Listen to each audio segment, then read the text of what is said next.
Muy, pero muy buenas noches a todos y a todas, nuestra audiencia de Colombia No Violenta. También saludamos a las personas que van a ver este programa posteriormente. Bienvenidos a la tertulia de la no violencia. Hoy tengo un invitado muy, muy especial. Entonces, para mí es un gran placer, una gran alegría poder llamar a nuestro estudio a nuestro querido Emilio. Adelante, Emilio. Buenas noches, Rodrigo. Aquí estamos dispuestos a conversar, a progresar en estos temas, a profundizar en estos temas tan importantes y en el día de hoy, siempre, todos los días, son importantes estos temas. Sí. Maravilloso, querido Emilio. Bueno, quiero comenzar con que la gente te conozca un poquito. ¿Quién es Emilio Arranz Beltrán? ¿Dónde nace? Un poquito de tu infancia, muy brevemente, de tu juventud, para que entremos en la materia de la no violencia.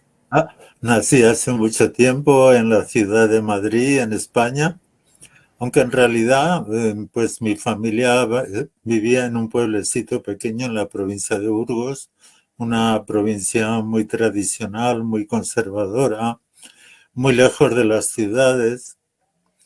Y realmente, pues, mi historia también tiene que ver con la no violencia, ¿no? A veces me pregunto cómo llegamos a la no violencia, cómo llegamos. Yo recuerdo mi primera infancia antes de los 5 años, la verdad, no la recuerdo con mucho agrado. Mis padres no eran violentos, muy violentos, pero sí eran agresivos y a mí me sentaba muy mal. Yo llegué a sentirme bastante mal en esa época.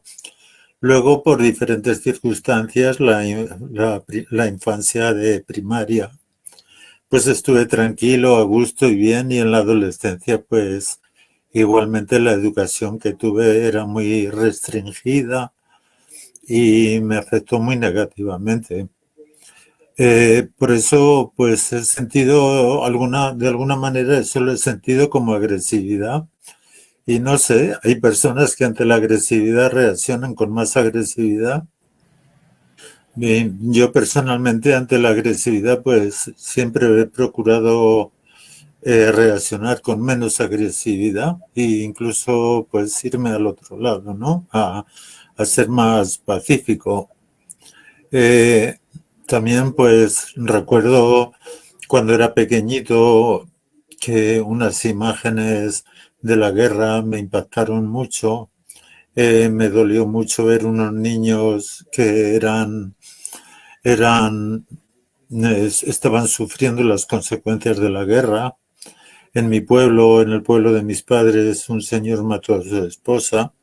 Luego, a lo largo de tantos años, no ha habido más homicidios en mi pueblo, pero aquello sucedió cuando yo era pequeño y llegó la policía, iba una policía, unos personajes de policía con fusil. Aquello me asustó muchísimo, me dio muy miedo. Desde entonces no me ha gustado tener un fusil en la mano. Y en fin, luego pues siempre he tenido relación con actividades con las personas, actividades sociales, hasta el punto de que llegué a ser maestro, profesor de primaria. Claro, también tocó pagar servicio militar. Yo no quería. Y yo escuchaba en aquella época que algunos jóvenes se negaban, muy poquitos, pero lo llevaban 3 años a la cárcel.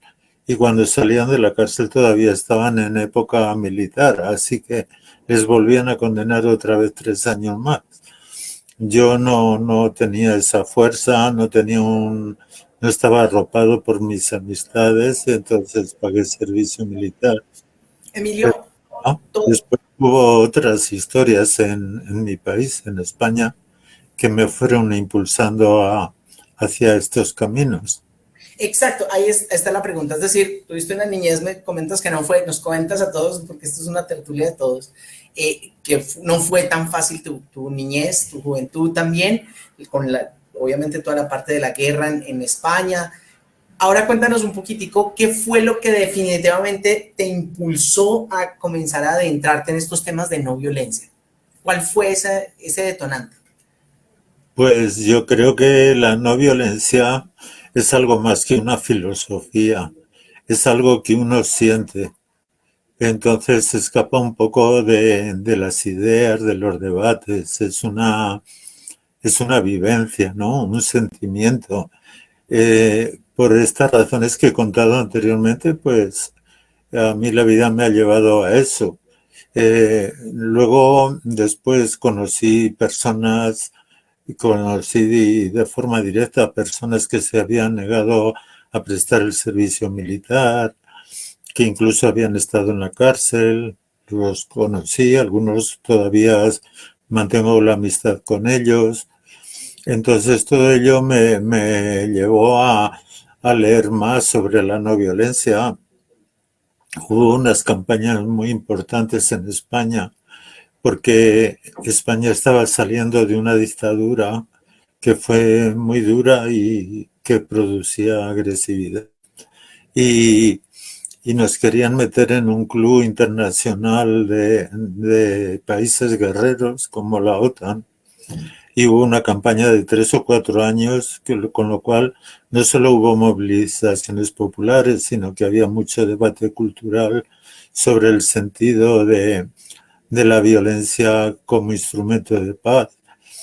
Y ahí me fui enfocando hasta que, bueno, conocí a algunas personas que ya tenían una vivencia mucho más profunda de la no violencia y me fui contagiando de ello. Había unos campamentos, se llamaban campamentos de no violencia, porque eran en medio del campo, se reunían jóvenes de manera muy sencilla, de manera autogestionada y pues no sin hoteles ni nada, con unas pocas carpas, y allí se hacían talleres de no violencia.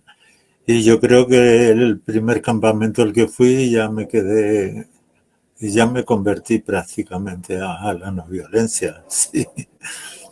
Así es, Emilio.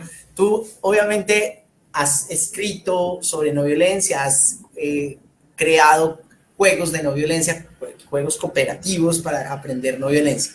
Vamos a adentrarnos un poquito ahora hacia la idea de la no violencia. Para Emilio Arranz, ¿qué es la no violencia? Cuando la enseña, ¿cómo la enseña? Cuéntanos un poquito de esa idea. Bueno, pues vamos a ver. El tema es que la no violencia abarca todos los aspectos de la vida. Y a pesar de llevar muchos años interesados en educar para la no violencia, pues avanzamos muy elementalmente, sí. Yo creo que la no violencia, eh, me gusta hablar de no violencia, que no es lo mismo que la paz, porque la mayoría de la gente, todo el mundo quiere la paz, incluso los militares y quizá los asesinos, no sé, pero hay gente que quiere la paz y utiliza las armas para conseguir la paz. Ahora mismo hay muchas guerras y todos ellos hacen la guerra para conseguir la paz. Más bien la no violencia es resolver conflictos sin usar la violencia, resolver los conflictos internacionales.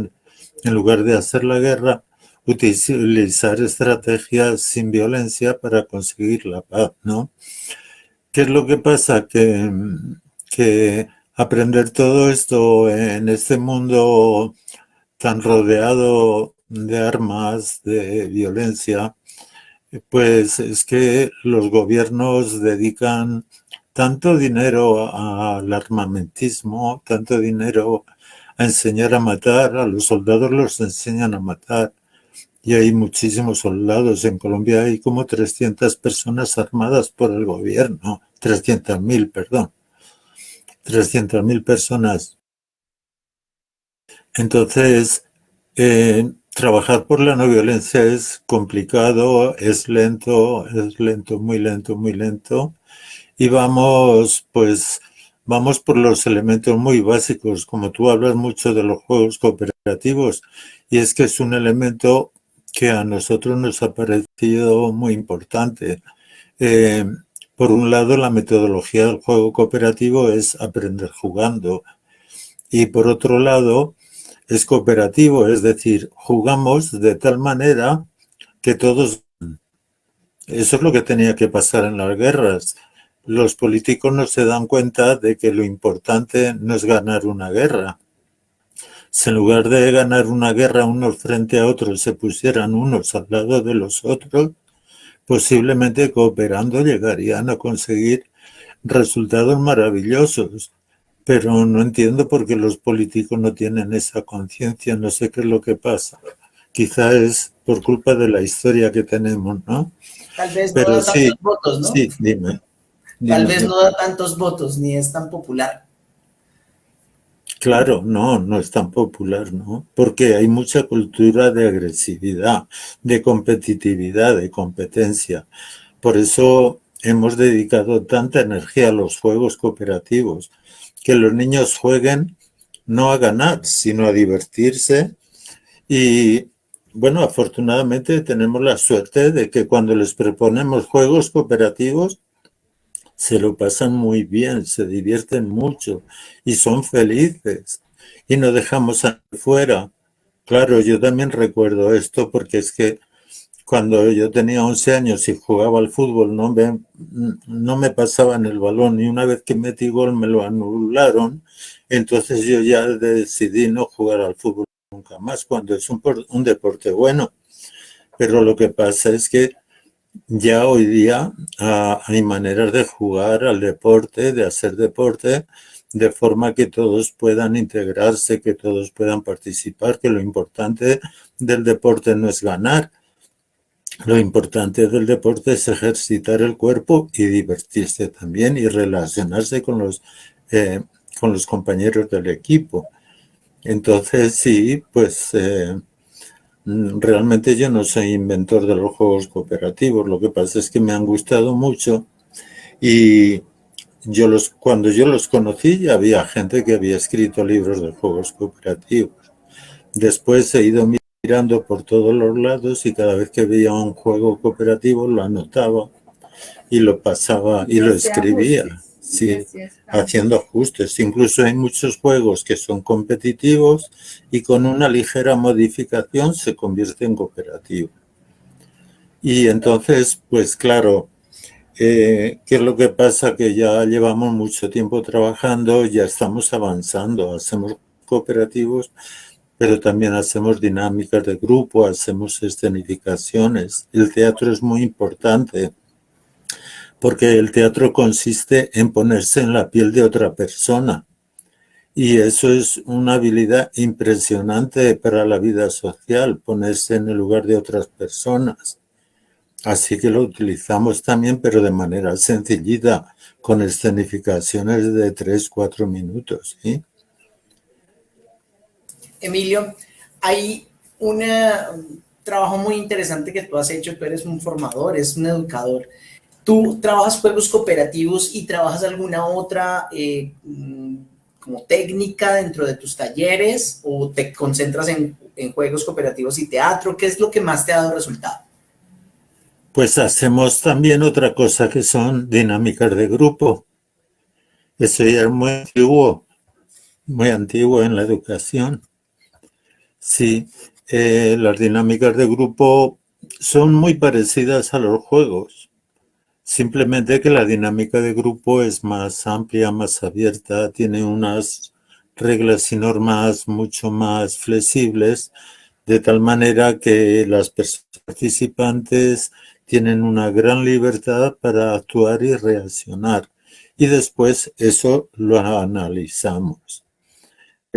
Podría decirte que lo básico en nuestra metodología es que partimos de algo que hacemos en la vida, entonces puede ser una experiencia de la vida o puede ser algo que hacemos de manera provocada como un juego cooperativo o una dinámica de grupo o la significación de una relación social o personal y a partir de ahí, de la experiencia, de la vivencia, pues salen las preguntas, porque nosotros no explicamos conceptos, no partimos de la explicación de conceptos, partimos de las vivencias de los participantes y a raíz de las preguntas vamos reflexionando, pensando y sacando conclusiones. Eso está muy relacionado es una metodología antiquísima, tiene más de 20 siglos con el filósofo Sócrates, que resulta que era muy sabio y no escribió ningún libro, porque lo único que hacía era preguntar a sus alumnos, les hacía preguntas. ¿Para qué? Para que pensaran, y les hacía pensar. ¿Qué cosas pensaban? Pues no pensaban conceptos, pensaban sobre sus propias vivencias, qué era lo que vivían, cómo reaccionaban, qué es lo que les iba bien, qué cosas les daba resultado. Y bueno, fue tan provocativo que hasta le condenaron a muerte porque estaba corrompiendo a los jóvenes, que los hacía pensar. Mientras que las escuelas ya en la antigua Grecia consistían en aprender de memoria lo que decía el profesor. Entonces, como estaba diciendo, la herramienta que tenemos después de la acción es la pregunta. Y esto que parece simple, pues también tiene su ciencia y su conocimiento y su investigación, porque hay estudios sobre cómo hay que hacer las preguntas, qué tipo de preguntas hay, en qué momento. Y luego, a partir de las preguntas, ¿qué hacemos? Primero tenemos una vivencia, después pensamos con preguntas y finalmente sacamos conclusiones, pero no teóricas, sino prácticas. Es decir, lo que hemos visto que nos lleva para la vida, qué podemos hacer en nuestra vida. Y es la tercera parte de nuestra metodología, que es la práctica. Porque si estudiamos muchas cosas de no violencia y no lo llevamos a la práctica, pues la verdad, personalmente no nos interesa demasiado. Sabrás que ya hay bastantes universidades que dan materias de no violencia. Bueno, a veces llaman estudios de paz y realmente son muy importantes. Pero lo más importante, claro, no es solo tener una titulación en no violencia, sino practicar. No sé si quieres, te cuento un poco porque esta metodología que llamamos socioafectiva, activa socioafectiva, pues es una consecuencia de, de muchos pensadores, de muchos pedagogos, de mucha historia. Y no sé, a mí me da un poco pesar que es tan antiguo y que poco se practica, aunque creo que aquí en Colombia hay algunas universidades que también tienen bastante orientadas en ese sentido, con una metodología, la metodología de la duda, aprender dudando, como hacía Sócrates. Solo sé que no sé nada, entonces si no sé nada, vamos a ver cómo resolvemos nuestras dudas. Y El los mismos famoso método estudiantes, mayéutico, ¿verdad? sí, la metodología mayéutica. Pero mira, te voy a contar porque está relacionado con mi historia. Cuando yo tenía 16 años, se me ocurrió dar catequesis porque vivía en un ambiente conservador y estaba bien. Y resulta que en el lugar donde tenía que dar la catequesis había unas monjas que eran teresianas. Yo no sé ahora dónde andan ni qué son eso. Y decían, en la catequesis hay que hablar poco, lo que hay que hacer muchas preguntas, de tal manera que los niños y las niñas vayan descubriendo los conocimientos con las preguntas. Fíjate que eso me lo dijeron a mí en el año 68 y se me quedó muy grabado. A mí eso me afectó mucho, se me quedó muy metido. Luego también estudié psicología educativa y descubrí a un psicólogo que por aquí no se le escucha mucho. Se llama Carl Rogers. Y también tuve toda una materia con la metodología de Carl Rogers, que toda su metodología él era psicólogo, pero bueno, se puede aplicar a la educación. Su metodología era preguntar, porque la respuesta tiene que estar en en el que está aprendiendo. El que está aprendiendo tiene que... Mira, tengo un ejemplo muy reciente. Ahora a mi hermano le ha dado un ictus y ha quedado muy mal. Y va ahora en silla de ruedas. Y le explicamos cómo se va en silla de ruedas y le explicamos y le explicamos. Y no aprende. Y sin embargo le dejamos solo para que él haga lo que quiera y poco a poco va manejando la silla de acá para allá porque sabe que tiene que ir a un sitio y a otro. Y él ha descubierto ya perfectamente cómo andar en silla de ruedas. Pues La bueno, práctica. son ejemplos de la metodología, ¿no? Ok. ¿Qué autores me dices este último filósofo? Sócrates, obviamente, con el método mayéutico. ¿Tú le recomendarías a la audiencia que nos escuche algunos textos que creas que son indispensables para el que quiera ser un practicante de la no violencia? Que digas, estos 5, 3, 2 libros son muy esenciales para que usted aprenda qué es no violencia. Pues la verdad te digo, pues es muy fácil encontrar libros sobre no violencia entrando en Google. Pero yo la violencia la aprendo más de las personas que veo. Que veo una señora pobre, extremadamente pobre en su ranchito y que busca un puñadito de arroz para invitarme a almorzar. Eso me parece increíble. O, bueno, conocemos muchos jóvenes que se han negado a usar las armas. Colombia es un gran ejemplo también de cantidad impresionante de líderes sociales que han intentado defender los derechos humanos y los derechos de las personas a riesgo de su vida y han perdido la vida muchos de ellos, ¿no? Hay que decir que son un ejemplo a nivel universal. Por ejemplo, hay comunidades de paz. La que yo más conozco, la comunidad de San José de Apartadó, toda una población que se ha negado, sin conocer a Gandhi, sin conocer a Martin Luther King, se han negado a participar con los grupos paramilitares, incluso con la guerrilla. Y entonces han dicho, pues tampoco con el ejército, porque en cuanto hay una persona armada, los enemigos vienen por acá, empiezan a disparar. Sí, pues sí, además yo no soy muy lector de muchos libros, pero articulitos sí, articulitos pequeños.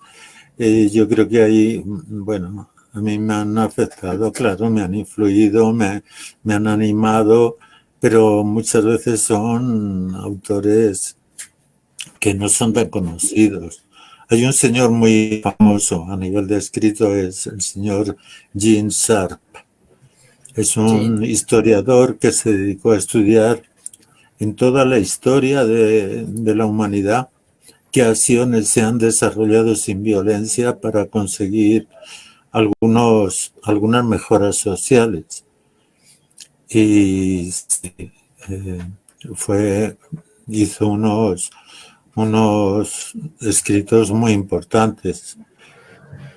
No sé, no podría decirte, bueno, de Gandhi también le he leído, o sea, también se puede leer cosas de Gandhi. No es fácil encontrar un libro de Gandhi. Se encuentran frases, se encuentran párrafos, pero leer libros de Gandhi no hay mucho, no es fácil. Emilio, tú has sido, por lo que estamos escuchando entonces, un practicante más que un académico de la no violencia. Eres una persona que encuentra en la cotidianidad, a través de la mayéutica y los juegos, cómo hacer no violencia en la cotidianidad.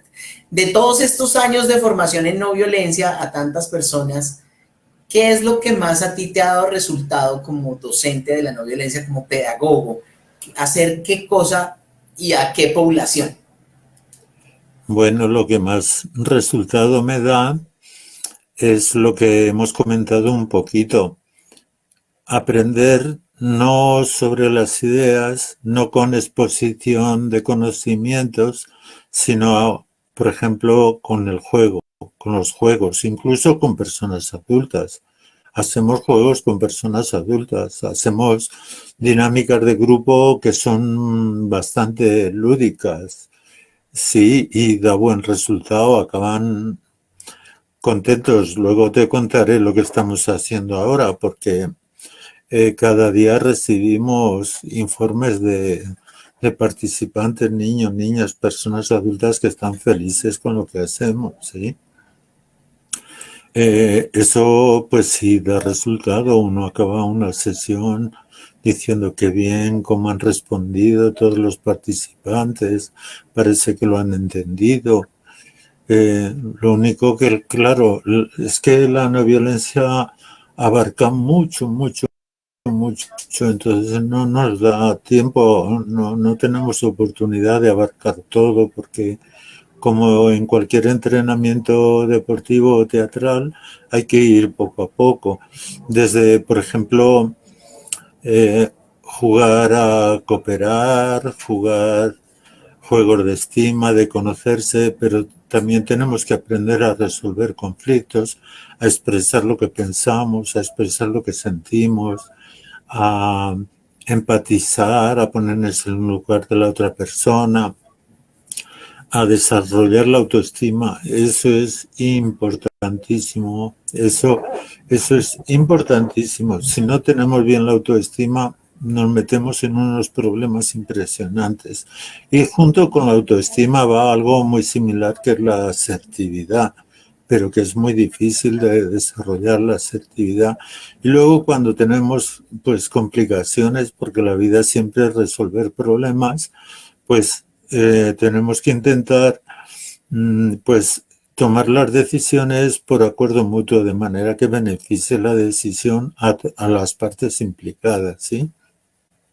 Y más allá de eso, pues luego resulta que a veces hay problemas con otra parte, que no hay manera, que no se puede hacer nada. Entonces, no es que no se pueda hacer nada, que no quieren cambiar, que no quieren cooperar, que no quieren participar. Entonces ahí también nos toca hacer algo que parece que suena mal, y es luchar. Hay que luchar a veces, pero sin violencia. Y ya eso ya está estudiado. Hay formas de luchar sin violencia, claro. Porque sin lugar a duda tenemos mucha gente que nos está explotando, y eso ellos no quieren ceder, no, porque no se dan cuenta de que nos están explotando, porque les va bien explotarnos, y en eso también tenemos que luchar, pero sin violencia. Y eso también se estudia, sí, afortunadamente yo lo he conocido. Y mucha gente lo practica sin haberlo estudiado. Eso es muy interesante con la no violencia, que uno va a las comunidades y se encuentra gente practicando no violencia sin haberlo estudiado antes. ¿Sí? ¿Qué es para Emilio Arranz la educación en este momento? Sí, pues yo me identifico con Sócrates. Educar es sacar, claro, es sacar, es ayudar a que las personas aprendan por sí mismas. ¿Sí? Pues como hemos dicho, con la metodología de la pregunta, hay muchos ejemplos. Yo he puesto el ejemplo de mi hermano, que está aprendiendo a utilizar la silla de ruedas, pero ¿quién no ha tenido la experiencia de aprender a cocinar, no? Y uno mira el libro, lo explican muy bien, pero hasta que no te pones a practicar, pues luego resulta que no te sale lo mismo que está escrito en la receta de cocina, ¿sí? Pues la educación, pero es complicada la educación. Es distinto educar que aprender. Aprendizaje es algo diferente. Aunque también con este método se puede aprender. La mayoría de los científicos han hecho enormes descubrimientos, pues encerrándose en su cuarto y manipulando algo, un aparato o unas cifras matemáticas de múltiples maneras, hasta que han llegado a lo que ellos querían encontrar, sí. Educar es más un trabajo personal. Y por eso a mí me ha pasado, yo he tenido problemas de esos, porque a veces me han invitado a dar un taller y me dicen, ay, pero ¿cuándo nos vas a decir lo que tenemos que hacer? ¿Cuándo nos lo vas a decir? Y pues lo siento, pero es que yo no tengo que decir lo que tienen que hacer. Yo puedo preguntar, por decirlo claramente, a ver, ¿a ti qué te parece? Si mueves el pie así, ¿qué te pasa? ¿A dónde vas? ¿Para adelante o para atrás? Entonces, que te des cuenta de lo que haces, de qué cosas te dan buen resultado, qué cosas no te dan, con qué movimientos, con qué acciones te sientes bien. Y también, pues, si somos, es que no solo somos individuos, sino que somos partes de una sociedad. Y pues sí, yo sí tengo conciencia social. Si los demás no están bien, pues yo tampoco estoy bien. Entonces procuramos que al actuar, pues las demás personas también se sientan bien. Tú hablabas ahorita de la relación que existe entre los juegos cooperativos, de cooperar. Recuerdo mucho un gran amigo que también tiene una charla en TED que se llama Alejandro Sanz de Santa María, es bogotano. Y él dice que la educación se está basando últimamente en la competitividad, ¿no? ¿Quién es el mejor en finanzas? ¿Quién es el mejor en ciencias? El mejor científico, el mejor en salud. Y siempre desde que somos pequeños nos están criando para eso. A mí también me crearon eso. Tenga las mejores calificaciones, haga lo mejor. Y entonces era el orgullo de uno sacar el primer puesto, ¿no? Y después de mucho tiempo que algunas veces saqué el primer puesto, me di cuenta, pero yo no me siento diferente. Antes, como Sócrates, solo sé que nada sé. Uno se da cuenta de su profunda ignorancia cada vez que aprende un poco más. Y la educación se está basando en eso, en competitividad, a ver quién tiene más recursos, quién puede ser el Warren Buffett y el Elon Musk con más dinero, quién puede ser el académico con más academia, con más conceptos, para que hablar mucho más elucubrante, cual Heidegger, bueno, sí, como muy profundos, ¿no? Y yo veo como que en lo económico, como en lo académico, es más como en la competencia, ¿no? La competitividad. Y tú hablas mucho más desde el carisma de la cooperación, del crear entre todos. ¿Cómo entonces pensarnos un mundo desde la educación más trabajado en la cooperatividad que en la competencia, querido Emilio? Pues sí, es muy triste. Yo estoy pensando, la esposa de mi hijo es ingeniera y tiene un trabajo muy interesante, pero ella misma reconoce que la universidad no está hecha para aprender, no está hecha para aprender.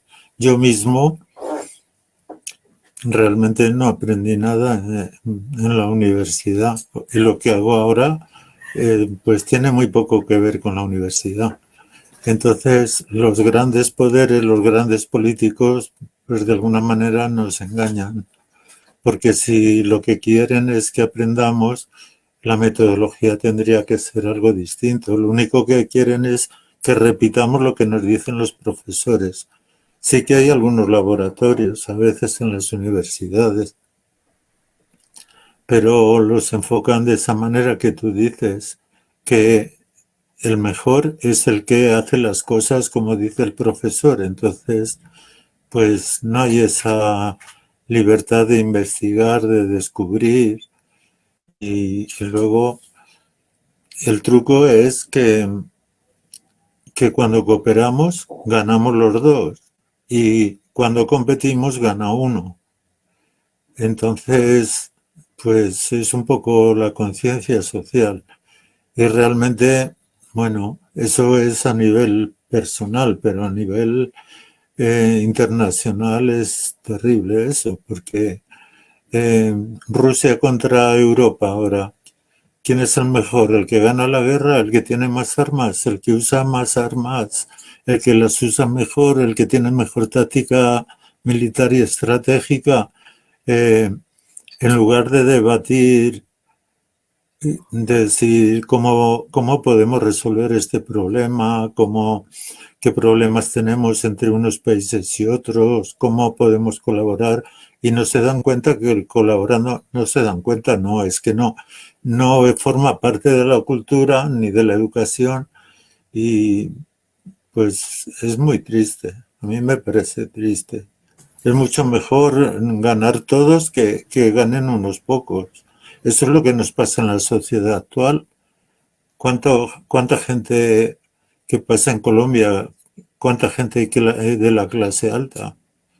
Pues muy poquitos, porque incluso ves grandes empresas y dices, uy, qué negocio, ¿no? Pero en esa gran empresa solamente está recibiendo ganancias auténticas la familia que está al mando de la empresa. Y luego hay gente que está haciendo unos trabajos impresionantes, pero que está con el salario mínimo. Emilio, ¿qué hacer, por ejemplo, con el tema que acabas de tomar? Últimamente, creo que hace 3 días se cumplió un año de enfrentamientos entre Ucrania y Rusia, ¿no? Y uno dice, la gente aquí en Colombia dice, pues no se mete como en eso, como que eso es por allá, en Rusia, lejos, frío, grande y frío, y Ucrania que ni siquiera sé que hablan allá, y yo como colombiano, ¿qué hago ahí? ¿Para qué me meto ahí? Suficiente problema tenemos con la corrupción, el narcotráfico, las guerrillas de acá. Yo hice una reflexión sobre eso y dije, bueno, ya nos dimos cuenta, creo que una de las cosas que nos hizo dar cuenta en la pandemia del COVID-19 fue que lo que le pasa a uno, le pasa literalmente a todo el mundo. Y la gente cree que esto no nos está afectando, pero efectivamente está afectando las economías, está afectando, y si se agarran todos a guerra nuclear, pues obviamente vamos a llevar todos. Entonces, ¿qué puede y qué debe hacer un colombiano o un español? ¿Qué debe hacer en una guerra que se supone que no le corresponde? En tu concepto, ¿qué deberíamos hacer? Bueno, sí es cierto que Colombia está en otro lado, no está en Europa, le afecta de una manera diferente, pero también le afecta y mucho, pero no nos da. Precisamente la no violencia, una de las tareas que debiera tener es descubrir los conflictos, porque a veces hay conflictos muy grandes y no nos damos cuenta de ellos. La gente pobre no se da cuenta de que está explotada, de que está marginada, de que está maltratada. Y en concreto con el tema de la guerra, pues tenemos recientemente un detalle muy visible de los efectos de la guerra. Ayer o anteayer cerraron una empresa como Viva Air, que cerraron pues como 3.000 puestos de trabajo y había vendido 1 millón de tiquetes que ya los ha vendido y que ahora tiene que devolverlos porque no funciona la empresa, pero no tiene dinero por devolverlos. Y no sé si la gente se preocupa de eso o no, pero resulta que Viva Air se ha visto imposibilitado de funcionar por la guerra de Ucrania, porque el combustible se ha aumentado un 75% su valor, su precio, porque las reparaciones de los aviones tienen que ir a Estados Unidos y resulta que el dólar de Estados Unidos está casi, parece mentira, casi el doble que hace 2 años. Entonces, las relaciones internacionales son muy importantes. Pero bueno, las noticias nos las explican de cualquier manera y mucha gente tiene que dedicar toda su energía a buscar la comida, a poder sobrevivir. Y tampoco las noticias nos ayudan mucho en eso. Pero Rodrigo, te digo una cosa, que yo no tengo afán y no tengo prisa para comer. Pero sí me gustaría contarte también algo de lo que estamos haciendo. Adelante, querido Emilio, con eso ya vamos terminando también para que puedas ir a comer, nosotros también. Entonces, adelante, querido Emilio, ¿qué estás haciendo? ¿En qué andas? Bueno, pues la vida me ha traído a vivir a Cúcuta porque en España empezamos a hacer mucho trabajo sobre la no violencia en los colegios, hicimos una asociación, fuimos a muchos colegios, hicimos muchos talleres y nos iba tan bien que también visitábamos bastante Colombia y dijimos, vamos a llevar el mismo modelo a Colombia. Y hace 12 años trajimos el mismo modelo a Cúcuta y lo llevamos también a Medellín y a Bogotá, pero no prendió. En cambio, en Cúcuta no sabemos por qué prendió. Entonces se ha desarrollado mucho, se ha desarrollado muy bien. Entonces tenemos el proyecto Educar en la No Violencia centrado en Cúcuta, que no es solamente Cúcuta. ¿Qué hacemos en ese proyecto? Pues por un lado hacemos cursos de formación para talleristas y en relación con las universidades de Cúcuta pues hemos tenido suerte, nos han fomentado este trabajo y sí, se han acercado bastantes estudiantes de pedagogía, de psicología, de trabajo social. Y poco a poco, la idea de los talleristas no era aprender a ser talleristas, sino que fueran talleristas. Durante 10 años hemos hecho muchísimos talleres en todos los colegios de la ciudad, muchos. Con permiso de los coordinadores nos organizábamos horarios. ¿Y qué pasó? Que llegó un señor virus o señora virusa y nos quedamos parados porque cerraron los colegios y nos dijeron que no podíamos hablar con nadie, ni salir a la calle, ni nada. Y nos quedamos parados.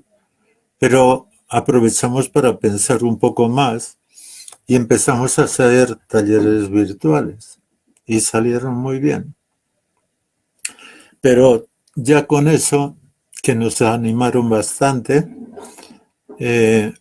además, la ventaja de los talleres virtuales es que fueron internacionales. Había personas de bastantes países, como 4 o 5 países. Pero se nos ocurrió, poco a poco fueron diciendo, bueno, ustedes se pueden reunir si son pocas personas, 4 o 5, si están en distancia, si llevan el tapabocas, si se lavan las manos. Dijimos, vale, está muy bien. Y empezamos a hacer talleres con grupos de 5. ¿En dónde? En sitios que no podíamos molestar a nadie, que nadie nos molestase. ¿En dónde? En las casas de las talleristas. Entonces hubo como 10 talleristas que dijeron, voy a hacer talleres en mi casa. Y un día a la semana hacían talleres de 2 horas. Y claro, los niños estaban tan aburridos y que no podían ir al colegio que se nos llenaba todo eso y tan contentos y felices con el juego cooperativo, con la dinámica de grupo, con la no violencia, cooperar. Así fue. Poco a poco se fue volviendo a la normalidad y eso que lo hemos llamado casas de paz porque se hacía en la casa de la tallerista y era para la paz, pues se ha ido ampliando. Ahora mismo tenemos 50 casas de paz. O sea, 50 grupos que se reúnen una vez a la semana en casa de una tallerista. ¿Y qué hacemos? Pues cada semana hay una tallerista que se preocupa de hacer la planeación. Porque si es una vez cada semana, pues también hay unas vacaciones. Hacemos 38 sesiones con cada grupo a lo largo del año. 38 sesiones de 2 horas. Y luego, pues claro, como yo por motivos de mi plan de vida he estado en varios lugares, pues resulta que tenemos 3 casas de paz en Isla Margarita, en Venezuela, tenemos 12 casas de paz en el estado de Táchira, en Venezuela, tenemos 2 casas de paz en Perú, hemos tenido en Bogotá, en Medellín tenemos 3 casas de paz. Tenemos en Pamplona, en Bucaramanga y todo el resto, donde la mayoría es en Cúcuta y en algunas veredas próximas a Cúcuta. Así que todo eso, pues con la metodología de la que hemos hablado, método activo, mayéutico, socioafectivo, y con unas planeaciones estructuradas, como puedes imaginar. En 38 sesiones que tenemos al año, pues metemos muchas materias. Metemos, por ejemplo, ahora en marzo estamos trabajando la igualdad de derecho entre hombres y mujeres, pero siempre con el método socioafectivo. Luego en junio, como es el Día del Medio Ambiente, me parece que el 5 de junio, pues lo dedicamos al medio ambiente. No solo los temas con ese enfoque, sino aplicándolo al tratamiento sin violencia, ¿no? Luego más adelante también celebramos el Día de la No Violencia. Lo celebramos el 2 de octubre, porque es el aniversario del nacimiento de Mahatma Gandhi. En algunos sitios lo celebran otro día, pero nosotros pues nos parece una buena fecha el 2 de octubre, porque ya para ese momento los estudiantes han visto mucha materia y podemos celebrarlo. Y luego también hacemos otras cosas. Por ejemplo, hacemos plantones por la no violencia. En los grupos de Casa de Paz, que son de una zona, de unos barrios, se juntan para conocerse más, para poner en común lo que están haciendo. Y luego otra semana en otra sesión, en otra parte. Y el Día de la No Violencia. Y también tenemos acciones en calle para hacer educación con la gente que pasa por la calle. Qué chévere, en fin, Emilio. que estamos bien ocupados. Claro que cambiar el mundo es muy complicado y a veces nos ponemos tristes cuando vemos las noticias, pero en eso estamos. Querido Emilio, te quiero dar las gracias infinitas por haber compartido. Yo sé que esto va a meritar otra tertulia en algún momento. Estás desde ya invitado para que ampliemos otros temas. Por ahora se ha terminado pues nuestro tiempo, antes ya nos pasamos, pero es que está maravillosa esta tertulia y quiero agradecerte de todo corazón, Emilio, por todo lo que haces por este tema con los jóvenes, con las personas, ayudando a crear conciencia, porque has dedicado tu vida a este tema de la no violencia y mereces toda nuestra admiración por eso que haces. Así que de verdad un honor haber tenido esta conversación contigo, una gran alegría saber que una persona está trabajando este tema también desde los jóvenes, para los jóvenes, y allá ya lo están aplaudiendo, si yo me uno a ese aplauso también. No, ya. Todo lo lindo que haces, querido amigo. No, es mi esposa que me quiere convencer, sí. No, pero que gracias a ti, Rodrigo, porque algún día habrá que hacerte la entrevista a ti, a lo mejor. Tú también trabajas mucho, has hecho mucho, afortunadamente, porque es tan importante, y sigues trabajándolo y has conseguido muchas cosas, sí. Tienes que buscar a alguien que te haga la entrevista. Tú me lo puedes hacer.